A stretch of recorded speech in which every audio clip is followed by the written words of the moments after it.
श्री सुखदेव जी कहते हैं, परीक्षित, कंस एक तो स्वयं बड़ा बली था और दूसरे मगध नरेश जरासंध की उसे बहुत बड़ी सहायता प्राप्त थी। तीसरे उसके साथी थे प्रलंबासुर, बकासुर, चाणूर, तृणावर्त, अघासुर, मुष्टिक, अरिष्टासुर, द्विविद, पुतना, केसी और धेनुक तथा बानासुर और भौमासुर आदि बहुत से दैत्य राजा उसके सहायक थे। उनको साथ लेकर वह यदुवंशियों को नष्ट करने लगा। वे लोग भयभीत होकर कुरु, पंचाल, केकय, साल्व, विदर्भ, निषद, विदेह और कौशल आदि देशों में जा बसे। कुछ लोग ऊपर से उसके मन के अनुसार काम करते हुए उसकी सेवा में लगे रहे। जब कंस ने एक एक करके देवकी के 6 बालक मार डाले, तब देवकी के 7वें गर्भ में भगवान के अंश स्वरूप श्री शेष जी, जिन्हें अनंत भी कहते हैं, पधारे। आनंद स्वरूप शेष जी के गर्भ में आने के कारण देवकी को स्वाभाविक ही हर्ष हुआ, परंतु कंस शायद इसे भी मार डाले। इस भय से उनका शोक भी बढ़ गया। विश्वात्मा भगवान ने देखा कि मुझे ही अपना स्वामी और सर्वस्व मानने वाले यदुवंशी कंस के द्वारा बहुत ही सताए जा रहे हैं, तब उन्होंने अपनी योग माया को यह आदेश दिया, देवी कल्याणी, तुम व्रज में जाओ। वह प्रदेश ग्वालों और गौओं से सुशोभित है। वहाँ नंद बाबा के गोकुल में वसुदेव की पत्नी रोहिणी निवास करती है। उनकी और भी पत्नियां कंस से डरकर गुप्त स्थान में रह रही हैं। इस समय मेरा वह अंश, जिसे शेष कहते हैं, देवकी के उदर में गर्भ रूप से स्थित है। उसे वहां से निकालकर तुम रोहिणी के पेट में रख दो। कल्याणी, अब मैं अपने समस्त ज्ञान, बल आदि अंशों के साथ देवकी का पुत्र बनूंगा और तुम नंद बाबा की पत्नी यशोदा के गर्भ से जन्म लेना। तुम लोगों को मुंह मांगे वरदान देने में समर्थ होगी। मनुष्य तुम्हें अपनी समस्त अभिलाषाओं का पूर्ण करने वाली जानकर धूप, दीप, नैवेद्य एवं अन्य प्रकार की सामग्रियों से तुम्हारी पूजन करेंगे। पृथ्वी में लोग तुम्हारे लिए बहुत से स्थान बनाएंगे और दुर्गा, भद्रकाली, विजया, वैष्णवी, कुमुदा, चंडिका, कृष्णा, माधवी, कन्या, माया, नारायणी, ईशानी, शारदा और अंबिका आदि बहुत से नामों से पुकारेंगे। देवकी के गर्भ में से खींचे जाने के कारण शेष जी को लोग संसार में संकर्षण कहेंगे, लोक रंजन करने के कारण राम कहेंगे और बलवानों में श्रेष्ठ होने के कारण बलभद्र भी कहेंगे। जब भगवान ने इस प्रकार आदेश दिया, तब योग माया ने जो आज्ञा ऐसा कहकर उनकी बात शिरोधार्य की और उनकी परिक्रमा करके वे पृथ्वी लोक में चली आईं तथा भगवान ने जैसा कहा था वैसा ही किया। जब योग माया ने देवकी का गर्भ ले जाकर रोहिणी के उदर में रख दिया, तब पूर्ववासी बड़े दुख के साथ आपस में कहने लगे, हाय, बेचारी देवकी का यह गर्भ तो नष्ट ही हो गया। भगवान भक्तों को अभय करने वाले हैं, वे सर्वत्र सब रूप में हैं, उन्हें कहीं आना जाना नहीं है, इसलिए वे वसुदेव जी के मन में अपनी समस्त कलाओं के साथ प्रकट हो गए। उसमें विद्यमान रहने पर भी अपने को अव्यक्त से व्यक्त कर दिया। भगवान की ज्योति को धारण करने के कारण वसुदेव जी सूर्य के समान तेजस्वी हो गए। उन्हें देखकर लोगों की आंखें चौंधिया जाती। कोई भी अपने बल, वाणी या प्रभाव से उन्हें दबा नहीं सकता था। भगवान के उस ज्योतिर्मय अंश को जो जगत का परम मंगल करने वाला है। वसुदेव जी के द्वारा आधान किए जाने पर देवी देवकी ने ग्रहण किया। जैसे पूर्व दिशा चंद्रदेव को धारण करती है, वैसे ही शुद्ध सत्व से संपन्न देवी देवकी ने विशुद्ध मन से सर्वात्मा एवं आत्मस्वरूप भगवान को धारण किया। भगवान सारे जगत के निवास स्थान हैं। देवकी उनका भी निवास स्थान बन गई, परंतु घड़े आदि के भीतर बंद किए हुए दीपक का और अपनी विद्या दूसरों को न देने वाले ज्ञान खल की श्रेष्ठ विद्या का प्रकाश जैसे चारों ओर नहीं फैलता, वैसे ही कंस के कारागार में बंद देवकी की भी उतनी शोभा नहीं हुई। देवकी के गर्भ में भगवान विराजमान हो गए थे। उसके मुख पर पवित्र मुस्कान थी और उसके शरीर की कांति से बंदी गृह जगमगाने लगा था। जब कंस ने उसे देखा तब वह मन ही मन कहने लगा, अब की बार मेरे प्राणों के ग्राहक विष्णु ने इसके गर्भ में अवश्य ही प्रवेश किया है, क्योंकि इसके पहले देवकी की कभी ऐसी न थी। अब इस विषय में शीघ्र से शीघ्र मुझे क्या करना चाहिए? देवकी को मारना तो ठीक न होगा, क्योंकि वीर पुरुष स्वार्थवश अपने पराक्रम को कलंकित नहीं करते।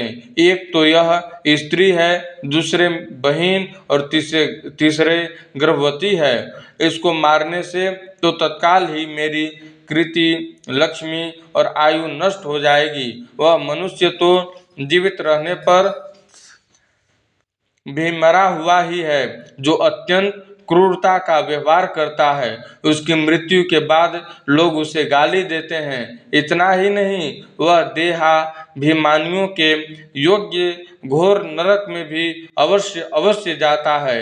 यद्यपि कंस देवकी को मार सकता था, किंतु स्वयं ही वह इस अत्यंत क्रूरता के विचार से निवृत्त हो गया। अब भगवान के प्रति दृढ़ वैर का भाव मन में गांठ कर उनके जन्म की प्रतीक्षा करने लगा। वह उठते बैठते, खाते पीते, सोते जागते और चलते फिरते सर्वदा ही श्री कृष्ण के चिंतन में लगा रहता। जहाँ उसकी आंख पड़ती, जहाँ कुछ खड़का होता, वहाँ उसे श्री कृष्ण दिख जाते हैं। इस प्रकार से उसे सारा जगत श्री कृष्णमय दिखने लगा। परीक्षित, भगवान शंकर और ब्रह्मा जी कंस के कैद खाने में आए। उनके साथ अपने अनुचरों के सहित समस्त देवता और नारद आदि ऋषि भी थे। वे लोग सुमधुर वचनों से सबकी अभिलाषा पूर्ण करने वाले श्री हरि की इस प्रकार स्तुति करने लगे। प्रभु, आप सत्य संकल्प हैं। सत्य ही आपकी प्राप्ति का श्रेष्ठ साधन है। सृष्टि के पूर्व, प्रलय के पश्चात और संसार की स्थिति के समय इन असत्य अवस्थाओं में भी आप सत्य हैं। पृथ्वी, जल, तेज, वायु और आकाश, इन 5 दृश्यमान सत्यों के आप ही कारण हैं और उनमें अंतर्यामी रूप से विराजमान भी हैं। आप इस दृश्यमान जगत के परमार्थ स्वरूप हैं। आप ही मधुर वाणी और समदर्शन के प्रवर्तक हैं। भगवान, आप तो बस सत्य रूप ही हैं। हम सब आपकी शरण में आए हैं। यह संसार क्या है? एक सनातन वृक्ष। इस वृक्ष का आश्रय है एक प्रकृति। इसके 2 फल हैं, सुख और दुख। 3 जड़ें हैं, सत्व, रज और तम। 4 रस हैं, धर्म, अर्थ, काम और मोक्ष। इसके जानने के 5 प्रकार हैं, स्रोत, त्वचा, नेत्र, रसना और नासिका। इसके 6 स्वभाव हैं, पैदा होना, रहना, बढ़ना, बदलना, घटना और नष्ट हो जाना। इस वृक्ष की छाल हैं 7 धातुएं, रस, रुधिर, मांस, मेद, अस्थि, मज्जा और शुक्र। 8 शाखाएं हैं, 5 महाभूत, मन, बुद्धि और अहंकार। इसमें मुख आदि 9 द्वार खोड़र हैं, प्राण, अपान, व्यान, उदान, समान, नाग, कूर्म, कृकल, देवदत्त और धनंजय, ये 10 प्राण ही इसके 10 पत्ते हैं। इस संसार रूप वृक्ष पर 2 पक्षी हैं, जीव और ईश्वर। इस संसार रूप वृक्ष की उत्पत्ति के आधार एकमात्र आप ही हैं। आप में ही इसका प्रलय होता है और आपके ही अनुग्रह से इसकी रक्षा भी होती है। जिनका चित्त आपकी माया से आवृत हो रहा है, इस सत्य को समझने की शक्ति खो बैठा है, वे ही उत्पत्ति, स्थिति और प्रलय करने वाले ब्रह्मादि देवताओं को अनेक देखते हैं। तत्वज्ञानी पुरुष तो सब के रूप में केवल आपका ही दर्शन करते हैं। आप ज्ञान स्वरूप आत्मा हैं, चराचर जगत के कल्याण के लिए ही अनेकों रूप धारण करते हैं। आपके वे रूप विशुद्ध, अप्राकृत, सत्वमय होते हैं और संत पुरुषों को बहुत सुख देते हैं। साथ ही दुष्टों को उनकी दुष्टता का दंड भी देते हैं, उनके लिए अमंगलमय भी होते हैं। कमल के समान कोमल अनुग्रह भरे नेत्रों वाले प्रभु, कुछ बिरले लोग ही आपके समस्त पदार्थों और प्राणियों के आश्रय स्वरूप रूप में पूर्ण एकाग्रता से अपना चित्त लगा पाते हैं और आपके चरण कमल रूपी जहाज का आश्रय लेकर इस संसार सागर को बछड़े के खुर के गड्ढे के समान अनायास ही पार कर जाते हैं। क्यों न हो, अब तक के संतों ने इसी जहाज से संसार सागर को पार जो किया है। परम प्रकाश स्वरूप परमात्मन आपके भक्तजन सारे जगत के निष्कपट प्रेमी, सच्चे हितैषी होते हैं। वे स्वयं तो इस भयंकर और कष्ट से पार करने योग्य संसार सागर को पार कर ही जाते हैं, किंतु औरों के कल्याण के लिए भी वे यहाँ आपके चरण कमलों की नौका स्थापित कर जाते हैं। वास्तव में सत्पुरुषों पर आपकी महान कृपा है, उनके लिए आप अनुग्रह स्वरूप ही हैं। कमल नयन, जो लोग आपके चरण कमलों की शरण नहीं लेते तथा आपके प्रति भक्ति भाव से रहित होने के कारण जिनकी बुद्धि भी शुद्ध नहीं है, वे अपने को झूठ मूठ मुक्त मानते हैं, वास्तव में तो वे बद्ध ही हैं। वे यदि बड़ी तपस्या और साधना का कष्ट उठाकर किसी प्रकार ऊंचे से ऊंचे पद पर भी पहुंच जाए तो भी वहां से नीचे गिर जाते हैं। परंतु भगवान, जो आपके अपने निज जन हैं, जिन्होंने आपकी चरणों में अपनी सच्ची प्रीति जोड़ रखी है, वे कभी उन ज्ञानी अभिमानियों की भांति अपने साधन मार्ग से गिरते नहीं। प्रभु, वे बड़े बड़े विघ्न डालने वालों की सेवा के सरदारों के सिर पर पैर रखकर निर्भय विचरते हैं। कोई भी विघ्न उनके मार्ग में निर्भय विचरते हैं, कोई भी विघ्न उनके मार्ग में रुकावट नहीं डाल सकते हैं, क्योंकि उनके रक्षक आप जो हैं। आप संसार की स्थिति के लिए समस्त देहधारियों को परम कल्याण प्रदान करने वाला विशुद्ध सत्वमय सच्चिदानंद परम दिव्य मंगल विग्रह प्रकट करते हैं। उस रूप के प्रकट होने से ही आपके भक्त वेद, कर्मकांड, अष्टांग योग, तपस्या और समाधि के द्वारा आपकी आराधना करते हैं। बिना किसी आश्रय के वे किसकी आराधना करेंगे? प्रभु, आप सबके विधाता हैं। यदि आपका यह विशुद्ध सत्वमय निज स्वरूप न हो तो अज्ञान और उसके द्वारा होने वाले भेद भाव को नष्ट करने वाला अपरोक्ष ज्ञान ही किसी को न हो। जगत में दिखने वाले तीनों गुण आपके ही हैं और आपके द्वारा ही प्रकाशित होते हैं, यह सत्य है। परंतु इन गुणों की प्रकाशक वृत्तियों से आपके स्वरूप का केवल अनुमान ही होता है, वास्तविक स्वरूप का साक्षात्कार नहीं होता। आपके स्वरूप का साक्षात्कार तो आपके इस विशुद्ध सत्वमय स्वरूप की सेवा करने पर आपकी कृपा से ही होता है। भगवान मन और वेदवाणी के द्वारा केवल आपके स्वरूप का अनुमान मात्र होता है, क्योंकि आप उनके द्वारा दृश्य नहीं, उनके साक्षी हैं। इसलिए आपके गुण, जन्म और कर्म आदि के द्वारा आपके नाम और रूप का निरूपण नहीं किया जा सकता।